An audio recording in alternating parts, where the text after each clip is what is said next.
हाँ जी प्यारे बच्चों, मैं विजय बंसल, मेरा यूट्यूब चैनल विजय जाखल बंसल मैथ। अगर आपने अभी तक सब्सक्राइब नहीं किया तो उसको सबसे पहले जरूर सब्सक्राइब कर दें। आज जो हम डिस्कस करेंगे, हमारे पास हमारी क्लास 12th का हमारा जो सेट एग्ज़ाम फरवरी 2021 में हुआ है, ठीक है, उसके ऊपर डिस्कशंस करेंगे। ये जो टेस्ट था आपके पास, ये मेनली वेक्टर चैप्टर और आपके पास एलपीपी, इसके ऊपर बेस्ड क्वेश्चंस क्या है, ठीक है। इसमें जैसे आप सबसे पहला क्वेश्चंस देख रहे हैं, हमसे पूछ रहा है the vector of magnitude can never be. ये आपके पास कभी भी नहीं हो सकता, मैग्नीट्यूड कभी भी किसी वेक्टर्स का आपके पास नेगेटिव नहीं हो सकता, ठीक है, ये बन जाएगा। एंड सेकंड देखें, इसके अंदर हमें क्या कह रहा है, ये आपको ए वेक्टर बी वेक्टर दिया गया, आपसे 3ba पूछा गया है, मींस बी वेक्टर का 3 टाइम्स कर देंगे। आपको बी वेक्टर देखिए -i + 5j दिया गया, इट मीन्स आपको 3 से मल्टीप्लाई कर दिया, -3i + 15j हो गया। इसके अंदर वेक्टर ए ऐड करना है आपको। वेक्टर ए क्या चीज़ है आपके पास, 3i + 2j, तो ये कैंसिल हो जाएगा, इट मीन्स आपके पास 17j, ये आपके पास बन जाएगा, ठीक है। और थर्ड क्वेश्चन देखें, इसमें हमें क्या कह रहा है करने के लिए, ठीक है। क्वेश्चन में थर्ड के अंदर हमें एक वेक्टर दिया गया, आपस में इक्वल्स करके उनकी वैल्यूज निकालने के लिए कहा गया है कि एक्स और वाई की वैल्यू बताएं। तो आप जानते हैं इसके अंदर आई के जो कोफिशिएंट है वो आपस में बराबर होंगे, जे के कोफिशिएंट आपस में बराबर होंगे। आई के कोफिशिएंट क्या है, एक्स और 2 है, और वाई के जे के कोफिशिएंट वाई और 3 है, तो ये इनकी वैल्यू बन जाएगी, ये आंसर बन जाएगा। फोर्थ क्वेश्चन देखते हैं, आपके पास हमें सम करने के लिए कहा गया इन सभी वेक्टर्स का, ठीक है। Find the sum of the vectors, तो आई -2j + 5 2k, ये आपका ए वेक्टर हो गया। बी वेक्टर आपको दे रहा है -2i, ठीक है, एंड +4j + 5k दे रहा है आपको। और सी वेक्टर दे रहा है +i -6j, ठीक है, -7k आपको ये दे रहा है। तो इसके अंदर देखें, -2i, आई 2i बन गया, कैंसिल हो जाएंगे। 2 और 5k ये भी कैंसिल हो जाएंगे आपके पास। और j की अगर हम बात करें, 6 और 2 माइनस किया तो -8 हो गया, +4, इट मीन्स -4j आपके पास इस क्वेश्चन का आंसर बन जाएगा। क्लियर। एंड फिफ्थ क्वेश्चन देखें आप, इसके अंदर हमें क्या कह रहे हैं, find A vector in the direction of the vector which has magnitude 8 units. Means इसी वेक्टर का पहले यूनिट वेक्टर निकालकर हमें उसको 8 से मल्टीप्लाई करना है। तो आपके पास वेक्टर क्या है, 5i - j + 2k, इसका मैग्नीट्यूड क्या बनेगा, अगर आप देखें तो 5 का स्क्वायर 25 + -1 का 1, 2 का 4, तो 30 बन जाएगा। और इसको सेम बनाने के लिए 8 से आपने मल्टीप्लाई कर देना है, it means 40i - 8j + 16k, ठीक है, और अपॉन √30, ये आपके पास इस वेक्टर का आंसर बन जाएगा। क्लियर। उसके बाद अब 6th वेक्टर में हमें क्या कहा गया, डायरेक्शन कोसाइन पूछेगी आपसे। डायरेक्शन कोसाइन के लिए क्या करना होगा, आपके पास डायरेक्शन रेशियो देखिए क्या दे रहा है, 1 1 2 3 दे रहा है आपको, ठीक है। तो इसी चीज के अकॉर्डिंग 1 2 3 दे रहा है, तो आपके पास हम इनके मैग्नीट्यूड से डिवाइड कर देना। 3 का स्क्वायर 9, 2 का 4 और 1 का 1, तो √14 हो गया। इट मीन्स आपके पास ये वैल्यू बन जाएगी, आपकी डायरेक्शन कोसाइन बन जाएंगे क्वेश्चन 6 के लिए। क्वेश्चन 7 देखते हैं, हमें कह रहा है find the direction cosine of the vector joining the points A and B दिए गए हैं, directed from A to B, means A to B vector पता करने के लिए कहा गया। तो हम क्या करेंगे, position vector of B minus position vector of A करेंगे, ठीक है। बी के पॉइंट क्या दिए गए आपको, -1 -2 -1 दिए गए, -1 -2 एंड 1 दिए गए। और बी के क्या दिए गए, ए के सॉरी 1 2 एंड -3, तो आपको इनको माइनस करना, -1 -2 बन जाएगा आई, एक प्रकार से आपके पास -2 -2j -4j बन जाएगा आपका, 1 +4k बन जाएगा। तो इनकी जो डायरेक्शन रेशियो है वो क्या बनेंगे, -2 -4 एंड 4। और सिंपल अगर आप इनको डिवाइड कर दें, -1 -2 एंड 2, हमने माइनस प्लस के साइन को चेंज नहीं करेंगे, ठीक है। तो उस चीज़ के अकॉर्डिंग आपको इनको देखना होगा।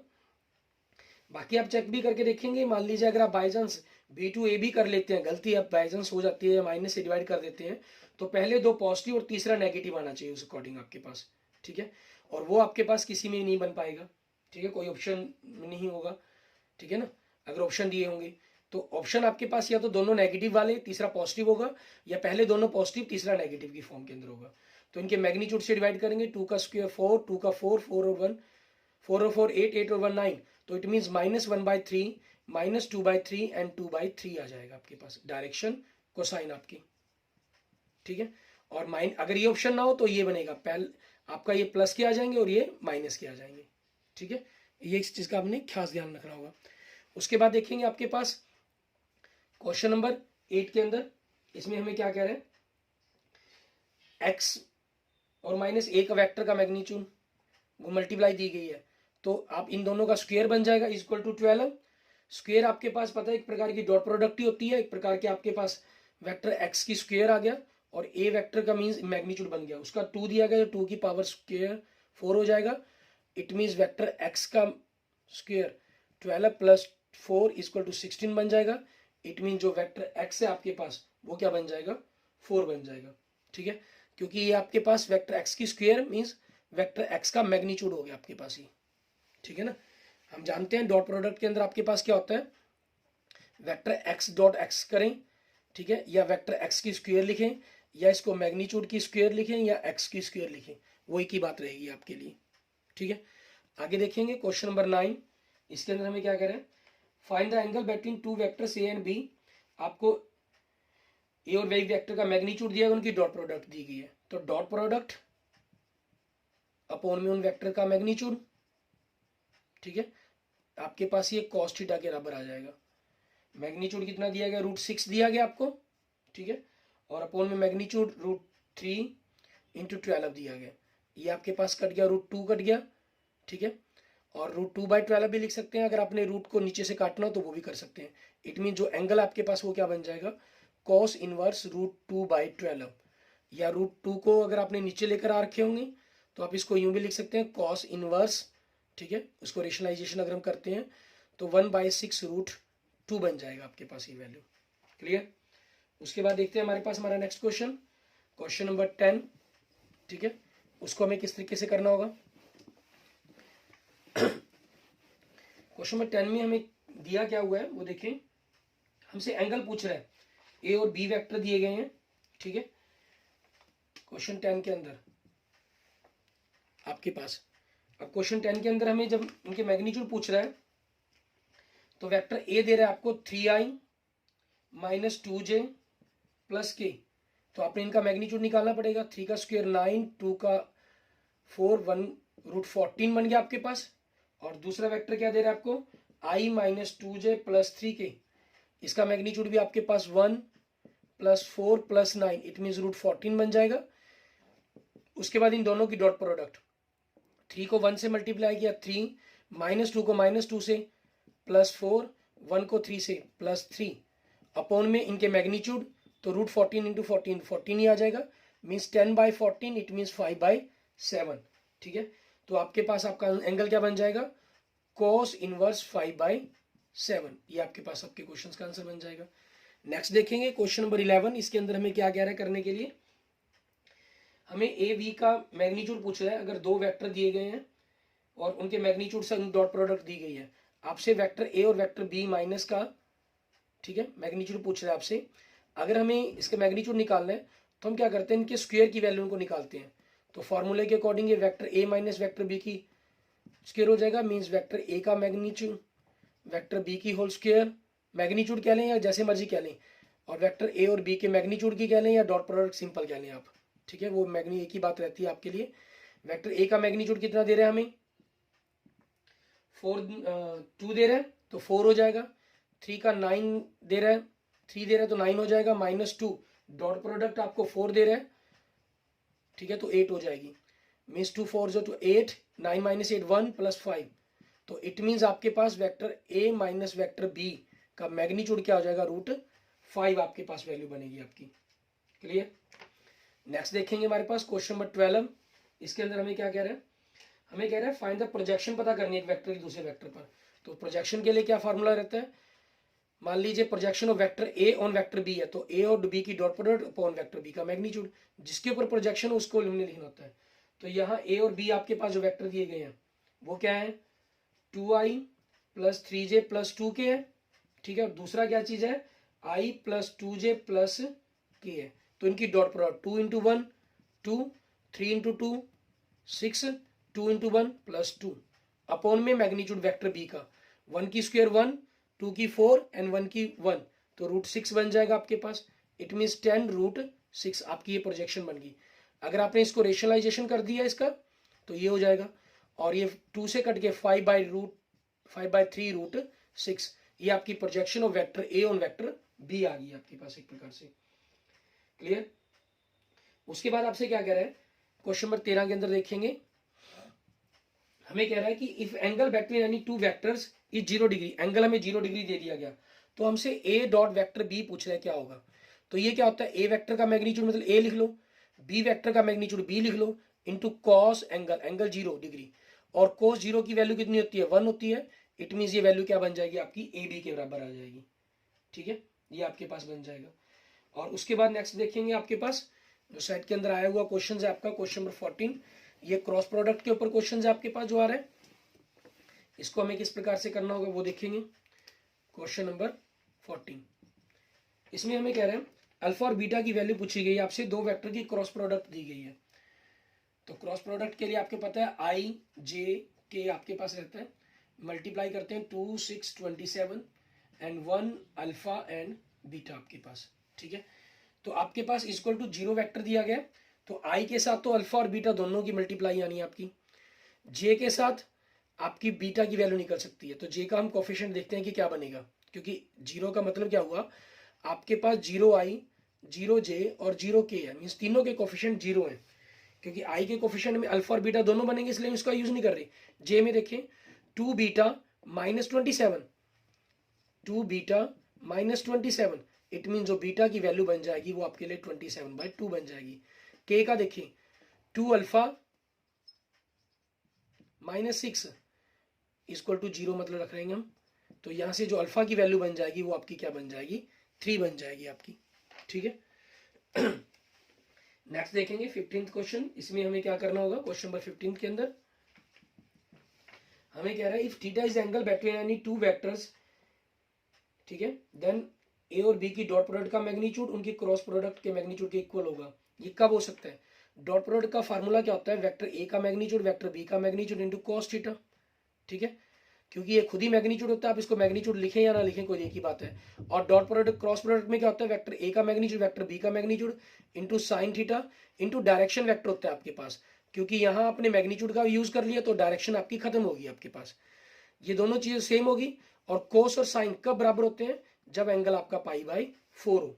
ठीक है, तभी वो इक्वल हो सकते हैं आपके पास। एंड 16th क्वेश्चन के अंदर देखिए, आपको कह रहा है आई डॉट जे क्रॉस के plus J dot I cross के प्लस के डॉट आई क्रॉस जे। आप जानते हैं साइकिल जो चलता है वो आई जे और के का चलता है आपके पास। ठीक है, तो इसमें क्या होगा आपके पास, आई जे और के का साइकिल चला तो इट मीन्स आई आ जाएगा इसका, I dot I plus J dot, ठीक है, जे को आई को के से किया गया मीन्स उल्टा साइकिल्स आ गया आपके पास। ठीक है, एंटी क्लॉकवाइज हो गया एक प्रकार से, तो ये क्या हो जाएगा आपके पास, इसकी डॉट प्रोडक्ट जो क्रॉस प्रोडक्ट है वो क्या बनेगी, -j बन जाएगी, प्लस के डॉट आई को जे से क्लॉकवाइज ही हो गया, आई का जे से फिर वैल्यू क्या देगा, वो के देगा, तो के डॉट के। और डॉट प्रोडक्ट में अगर सेम हो, ठीक है, आपके यूनिट वेक्टर, तो 1 आ जाता है, 1 ये -1 हो जाएगा 1, इट मीन्स आपके पास आंसर क्या बन जाएगा इसका, 1 बन जाएगा क्वेश्चन नंबर 16 का। क्लियर। उसके बाद देखते हैं हमारे पास हमारा नेक्स्ट क्वेश्चन, क्वेश्चन नंबर 17। इसके अंदर हमें क्या दे रहे हैं, 16 तक जो क्वेश्चन थे आपको वेक्टर बेस्ड दिए गए थे, और जो आगे 17 से क्वेश्चन है वो एलपीपी बेस्ड क्वेश्चन है। इसमें देखिए हमारे पास क्वेश्चन नंबर 17, 17 से पहले 18 भी देख लें आप। 18 में आपको क्या कह रहा है, ये objective of the linear programming of for an objective function is to maximise और मिनिमाइज, दोनों ही चीजें बताते हैं आपको। ठीक है, इसके अंदर मैक्सिमाइज और मिनिमाइज दोनों ही चीज़ों के बारे में, कॉस्ट के बारे में, ठीक है, आपके प्राइस के बारे में, उन सभी चीज़ों की जानकारी देता है। एंड 17 क्वेश्चन देखिए, आपको मिनिमम वैल्यू पूछ रहा है ऑब्जेक्टिव फंक्शंस की। ऑब्जेक्टिव फंक्शन आपका दिया गया -3x + 4y। ठीक है, मीन्स आपको x और y की वैल्यू निकालनी है। पहली इक्वेशन दे रहा है x + 2y, ठीक है, इज लेस देन 8, तो इसके लिए आपकी जो टेबल बनेगी वो क्या बन जाएगी, x और y की आप इक्वल 8 रखेंगे तो x 0 रखने पर y 4 बन जाएगा, y 0 रखने पर x 8 बन जाएगा आपके लिए। और दूसरी आपको जो इक्वेशन दे रहा है वो 3x + 2y दे रहा है इज लेस देन 12। तो आप इक्वल 12 रखकर जब इसको सॉल्व करेंगे आपके पास, ठीक है, तो क्या हो जाएगा, x 0 रखने पर आपके पास y 6 आ जाएगा, y 0 रखने पर x आपके पास 4 आ जाएगा। ठीक है। अब इसके लिए आपको ग्राफ ड्रॉ करना होगा। हम एक रफली सा ग्राफ ड्रॉ करते हैं हमारे पास। आप देख लेते हैं 4 और 6 की बात की गई है, तो 2 4 6 8, ठीक है, x 8 तक चाहिए, y हमें 6 तक चाहिए, 2 4 6, ठीक है। आपके पास x 0 तो y 4, ठीक है हमारा। तो जो पॉइंट्स बन जाएगा वो आपके लिए क्या बन जाएगा, आप 0 और 4 वाले पॉइंट्स पर क्लिक कर देंगे, क्योंकि इसके अंदर हमें पॉइंट्स ग्राफ ड्रॉ करके ही हमारा क्लियर होगा पाएगा कंसेप्ट। x 8 तो y 0 ये हो गया आपके लिए, मीन्स ये ग्राफ बन गया आपका। ठीक है, 0 0 पॉइंट सेटिस्फाई करते हैं, इट मीन्स एरिया जो है ड्रॉ वो डाउन द लाइन आएगा। 3x + 2y आपके पास, x 0 तो y 6 आपके पास ये पॉइंट हो गया, x 4 तो y 0 ये पॉइंट होगा आपके पास। मीन्स इन दोनों का जो इंटरसेक्शन है आपके पास ये हो जाएगा। और 0 0 पुट करेंगे तो वो सेटिस्फाई करेगा, इट मीन्स डाउन एरिया आएगा। तो आपका इट मीन्स ये बन जाएगा x > y > 0 के कारण। ठीक है, जो अगले कंस्ट्रेंट दिए गए आपको। तो ये पॉइंट आपका क्या हो गया 4 0, और ये पॉइंट क्या हो गया 0 4, और ये पॉइंट आपके पास क्या हो जाएगा, आप देखेंगे तो x 2 और y 3 बनेगा ग्राफिकल कॉपी पर जब आप इनको देखेंगे मैच करेंगे। ठीक है ना, चेक वैसे भी कर सकते हैं, 2 3 3 2 6 6 + 2 8 आ गया। एंड इसमें रखने पर इक्वल वाली इक्वेशन में 6 + 6 12 दोनों ही सेटिस्फाई कर रहे हैं। अब इन पॉइंट्स को आपने इस फंक्शन के अंदर रखना है, किसके ऊपर आपकी 0 बनती है उसको देखना है आपने। 0 4 रखेंगे, x की जगह 0, y की जगह 4, तो 16 आंसर बनेगा। 4 0 रखेंगे तो -12 + -12 बनेगा। 2 रखें तो -6 बन गया, और इसमें 3 रखने पर 12, इट मीन 6 बन जाएगा। तो तीनों में मिनिमम वैल्यू कौन सी आपकी, -12 मिनिमम वैल्यू है, ये आपका आंसर बन जाएगा -12, क्योंकि मिनिमम वैल्यू ही पूछी थी इन्होंने इसके अंदर हमें। ठीक है, नेक्स्ट देखेंगे हमारे पास क्वेश्चन नंबर 19, उसके अंदर हमें क्या करने के लिए कहा गया वो देखेंगे। 19 से पहले 20 क्वेश्चन देखें आपके पास। आपको क्या कह रहे हैं, the optimal value of the objective function is attain eight the points. Optimal value हमारे पास ये कॉर्नर पॉइंट से पता चलती है हमें। ठीक है, जो हमारी ये मिनिमम, सॉरी ये पॉइंट्स आपका 0 0 भी रह गया, इस पर भी हमें डिस्कस करना था। इसके अंदर वो 0 + 0 0 वैल्यू ही दे रहे हैं, तो भी मिनिमम ठीक है, -12 ही जा रही है आपकी। तो ये पॉइंट्स आपके पास, ठीक है, तो आपके पास ये किस पर पता चलता है, अगर हम कहा जाए the optimal value of the objective function is attend at the points which are corner points. ठीक है, किसके, ऑफ द फिजिबल रीजन। ठीक है, ये बनेगा आपके पास। नेक्स्ट देखें क्वेश्चन नंबर 19, इसमें find the value of minimise and maximise दोनों पूछी गई है आपसे। आपका जो फंक्शन दे रहा है वो क्या दे रहा है, z = 5x + 10y। पहली इक्वेशन देखिए क्या दे रहा है आपको, x + 2y < 120। तो इसके लिए अगर आप टेबल ड्रॉ करेंगे तो क्या बन जाएगी आपके लिए, अगर हम टेबल की बात करते हैं, x 0 रखने से y 60 आ जाएगा, y 0 रखने से x 120 आ जाएगा। और दूसरी इक्वेशन दी गई आपको x + y > 60, मीन्स इसमें आपके पास देखिए टेबल जब ड्रॉ करेंगे इसके लिए, तो x 0 रखने पर y 60 बन जाएगा, y 0 रखने पर x 60 बन जाएगा आपके पास। ठीक है, तो ग्राफ अगर इसके लिए हम ड्रॉ करते हैं हमारे लिए, क्योंकि 60 120 यही पॉइंट्स आपके पास बन रहे हैं, तो रफली ग्राफ ड्रॉ कर रहे हैं हम यहाँ पर 60, क्योंकि फेयर में आपके पास ऑब्जेक्टिव टाइप के अंदर आए हुए हैं। ठीक है, x 0 y 60, ठीक है, तो आपके पास ये 0 60 वाला पॉइंट्स बन जाएगा, x 120 y 0 आपके पास ये पॉइंट बन गया। ठीक है, और इसमें देखिए आपके पास अभी चेक करना है कि ग्राफ की जो एरिया है वो डाउनवर्ड बनेगा या अपवर्ड्स बनेगा। तो 0 0 पुट करने पर कंडीशन सेटिस्फाई बनती है, इट मीन्स डाउनवर्ड्स होगा इसके। ठीक है, अब इसके अंदर x 0 y 60 x 60 y 0 ये पॉइंट्स हो गया, तो इट मीन्स ये पॉइंट कॉर्नर पॉइंट्स बन जाएंगे। इसमें आपके पास देखिए क्या बनेगा, इसमें 0 0 पुट करने पर फॉल्स कंडीशन बनती है, इट मीन्स एरिया अपवर्ड्स बनेगा, इट मीन्स ये एरिया बनेगा। तो अब इसके तीनों पॉइंट्स आपके पास क्लियर है, 0 60, ये 60 0 और ये 120 0। ठीक है, अब आपको इन तीनों की वैल्यू निकालनी है। x 0 पुट किया तो y 6 की पुट करने पर कितनी वैल्यू बन गई 600, 60 पर 300 प्लस 0, इस पर वैल्यू कितनी आ गई 300 आ गई। ठीक है, और 120 0 पर 600 बन जाएगी। तो मिनिमाइज पूछी थी वो आपके पास ये होगी 300। ठीक है, मिनिमाइज 300। और दूसरा हमसे क्या पूछी थी, मैक्सिमाइज भी पूछी थी इन्होंने, तो मैक्सिमाइज आपके पास वो दो कंडीशन बन रही हैं 600। ठीक है, ये हो गया आपके पास क्लियर। इस तरीके से आपके इन क्वेश्चंस को आपने सॉल्व कर लिया हमने। Okay, thank you friends, thank you students. इसमें अगर आपको किसी भी क्वेश्चंस पर कोई डाउट हो तो आप मुझे कमेंट करके मैसेज करके पूछ सकते हैं, और किसी भी क्वेश्चंस के रिगार्डिंग अगर आपकी कोई और प्रॉब्लम हो तब भी आप मुझे पूछ सकते हैं। ठीक है, हम आपको मेरे चैनल यूट्यूब चैनल पर अलग अलग चैप्टर्स की ऑब्जेक्टिव टाइप क्वेश्चंस की काफ़ी वीडियो मिल जाएंगी, जो +2 क्लास से रिलेटेड है, 10th क्लास से रिलेटेड, 9th 11th क्लास से रिलेटेड, आप उनको देख सकते हैं और बड़ी आसानी से कर सकते हैं। हम अपने देखा कि हमने 20 क्वेश्चंस लगभग 20 मिनट के अप्रॉक्सीमेट हमने क्वेश्चंस को किया है। ठीक है, और थोड़ा सा यहाँ क्योंकि एलपीपी के क्वेश्चन थे, एलपीपी के क्वेश्चन फाइनल एग्जाम्स के अंदर बहुत कम चांसेस होते हैं कि आपको ऑब्जेक्टिव टाइप आए। ये ज़्यादातर जो क्वेश्चन है ये आपको 6 मार्क्स के क्वेश्चन ही आता है +2 एग्जाम्स के अंदर, चाहे आपका भिवानी बोर्ड हो, चाहे आपका सीबीएसई बोर्ड हो, चाहे कोई भी बोर्ड हो आपके पास। ठीक है, तो ये हमेशा मोस्टली 6 मार्क्स का क्वेश्चन ही रहता है आपका। इसके अलावा किसी भी चैप्टर्स की प्रॉब्लम हो तो आप मुझे कमेंट करके पूछ सकते हैं। अगर आपको मेरी वीडियो अच्छी लगे तो इसको लाइक करें, और अगर आपने अभी तक मेरा यूट्यूब चैनल विजय जाखल बंसल मैथ को सब्सक्राइब नहीं किया है तो उसको जरूर सब्सक्राइब करें। Okay, thank you friends, thank you students.